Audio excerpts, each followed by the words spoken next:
Hi everyone, welcome to another video. আমরা যাচ্ছিলাম আজকে একটু বাইরে। ফাইনালি অনেক দিন পর কাজের থেকে একটু ফাঁকা হয়ে আমরা ঘুরতে যাচ্ছিলাম। একটু ঘুরতে মানে অনেক দিন ধরে অবির সফটি খেতে ইচ্ছা করছিল, সো আমরা যাচ্ছিলাম হাইল্যান্ড পার্কে আইসক্রিম ডেটে।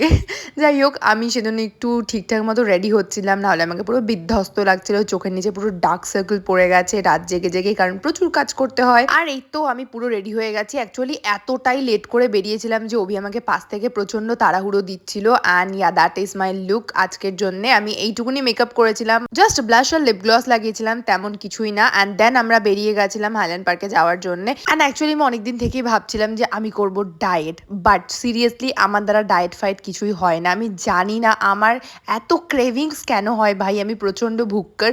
আর অ্যাকচুয়ালি আমরা খেতেই এসেছিলাম এখন। আমার জন্য তো একটা কথা একদম perfect, good food good mood. আর আমি ভীষণ খাদ্যরসিক। আমাদের দুজনের ডেটে যাওয়া মানেই কিছু না কিছু একটা খাওয়া দাওয়া করা আর নতুন নতুন ফুড ট্রাই করা। যাই হোক, এখানে আমরা নিয়েছিলাম ওভির ফেভারিট বড়া, যেটা নিয়েছিলাম ভাঙ্গো থেকে। রিসেন্টলি এখন করে আমাদের সাউথ ইন্ডিয়ান খেতে ভালোই লাগছে, আর বড়া আর ধোসাটা আমাদের স্পেশালি একটু বেশিই ভালো লাগছে।